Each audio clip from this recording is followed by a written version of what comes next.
Hello and welcome back. Once again, it is time for the Golden Age of DC Comics 365 Days, where I take this beloved hardcover coffee table book given to me about 2 decades ago by one of my best friends. This has been surfing my coffee table ever since. It's been a constant source of comic book shop style conversations that I look to recreate here today with you. Thank you so much for tuning in. The Golden Age of DC Comics runs between 1938 and 1955. The Silver Age from 1956 until 1970. The Bronze Age, I'm a Bronze Age baby, runs from 1970 until 1985. And the Copper Age begins in 1985. And I get these definitions and standards from the most current Overstreet price guide and the glossary. Yeah, I find that to be a fair standard to hold. And to begin other conversations about, such as, what era are we in now? That would be a great conversation to have. I would love to have that. Come on by. Use this book for its intended purpose. It's the 365 Days book. We open up to today's date. It is August the 13th. We're going to look at some comic book art from an Antediluvian age. We're going to read the blurb, and then we're going to talk about comic books, and we're going to talk about comic books every day for the rest of the year. Let's get to it, and thank you so much for tuning in. I hope you are having a great day. I hope you are clobbering your problems and not being clobbered by them. I also have an escapism caveat that I will include as a video in the end of the show from now on, and because I want to get to the good stuff.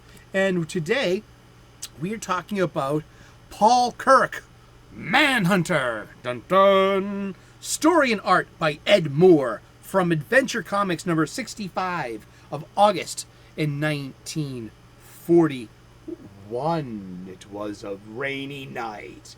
Night, sheets of rain slashing down. A car inching its way down a road. And there we have people out in the rain. Who would be left out in the rain? Are they up to no good? I mean, look at this guy here. He's got a fedora and an upturned collar, but maybe he's just trying to keep, dry. We got this guy here. He's got a traditional rain hat and probably an upturned collar as well, on perhaps a raincoat. And then we have another gentleman here holding up a lantern. What does this all mean? We're going to read the blurb, and then we're going to talk about Manhunter and the Manhunters. Oh yeah, it gets plural. Thunder and lightning in a washed-out bridge are prime ingredients in a particular type of old-fashioned mystery story. Paul Kirk, Manhunter, is returning a prisoner to jail when the storm strikes, and they are obligated to take shelter in an old house. Say, maybe it's haunted. It's spooky. The cliches have a certain charm, and Manhunter is still just a plain-clothed police detective. With more than 3 years after Superman revolutionized the American comic book. Yet modernization is almost inevitable. Within a few months, Manhunter will don a colorful costume, and in that guise, he will survive for almost 2 years, and then come back, and then come back again and again. Oh, I dropped my bookmark. Sorry. Extreme close-up of my eye. Look into my eye. Oh, yes, it's Paul Kirk, Manhunter. He was a plain-clothed investigator. He didn't even call himself Manhunter. But then, and this ran, he appeared in Adventure Comics 58 through issue 72. And that ran January of 1941 to March of 1942. Beginning in Adventure Comics number 73, behold, the convolution of canon. Okay, and when we talk about things like comic book canon, this is where it all starts in the past, and in the accumulation of these stories and the publications themselves. And this is great. So this is how canon begins. Lore, Lore, lore. The accumulated myth that came before it. So beginning with Adventure Comics number 73, Simon and Kirby, the masterminds behind most of the non-Stan Lee Marvel stuff, established a new Manhunter, Rick Nelson, a big game hunter who returns to his home in Empire City and concludes that the most challenging game to hunt is people, specifically criminals. After the death of a friend at the hands of a supervillain, he becomes a crime fighter, dressed in a red costume with a blue mask. But 1 month earlier, the publisher, Quality Comics, had introduced its own costume hero called the Manhunter in Police Comics number 8. This was in March of 1942. This Manhunter was Donald Dan Richards. Though obviously a different character, I'm reading this from the wiki. Obviously a different character than the first DC Manhunter, the name Rick Nelson was changed to Paul Kirk in Adventure Comics number 74 by an unknown editor. Rick's history as a game hunter and tracker were now considered to be part of Paul Kirk's backstory. And Paul Kirk's Manhunter got a revival in the 70s. They redid his costume, so he didn't have a full face cowl on. Now he had his hair was exposed, and he looked very Asian in inspiration as well. He had the same iconic colors of red, blue, and white, but they were just like he had these flared shoulders with shurikens. These are the ninja throwing stars from Japan, and he teamed up with Batman a lot in the backup stories for Detective Comics in the 70s.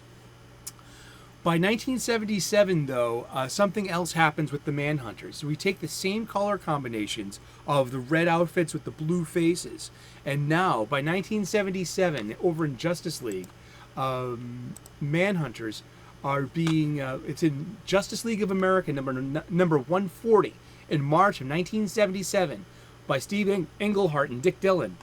They introduced what we probably know today as the definitive Manhunters.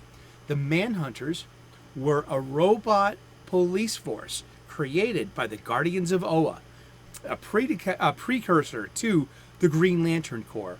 They lacked the intrinsic empathy towards living beings and became a fascist force that needed to be put down and depowered. And this was part of the Guardians of Oa learning that, we need living beings to keep this cosmic peace that we're trying to do here. So they banished the Manhunters and then brought in the Green Lantern Corps, and the 3,600 sectors all had their one or two Green Lanterns as a replacement to the Manhunter robots, who, I remember this was 1988, 1987, 88.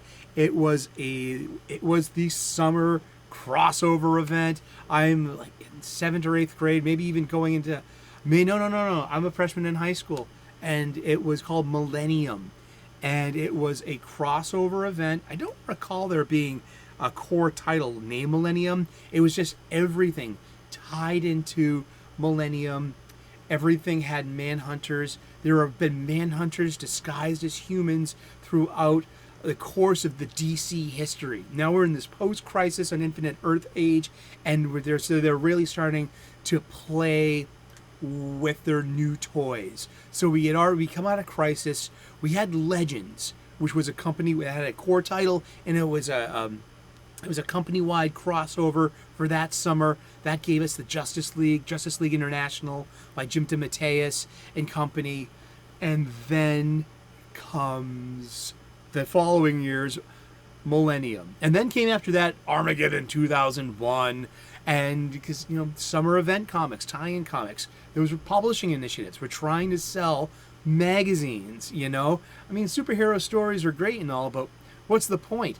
We were trying to make money to sell magazines. And so these company-wide crossovers would come every year. And the annual event has been a staple in comic books ever since. And the data supports, I watch Perch, I look at Comicron.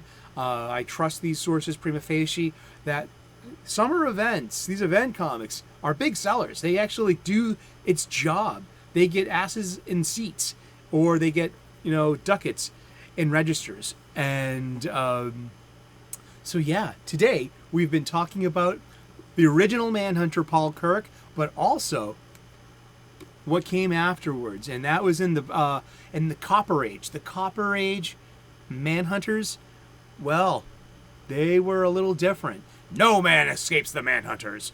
That was their evil, motto, and they were powered by the same energy of the Green Lantern battery. And Geoff Johns did an amazing job with that in his Green Lantern run. And if it's something to check out, if you love superhero comics, check out some of Geoff Johns' Green Lantern. Everything's in trade paperback now, so they're there for you to pick up. It's all new if you haven't read it yet, huh? Well, we've been talking about the golden age of DC Comics, and we're going to talk about comic books every day for the rest of the year. So tune in tomorrow, 3 p.m. U.S. Eastern, and we'll find out who we're talking about when we turn the page tomorrow. Please like and subscribe. I would love to earn your subscription. Seriously, we make daily content here. I talk about comic books every day. I do cooking videos. I'm a professional chef. We talk about spirituality and gratitude.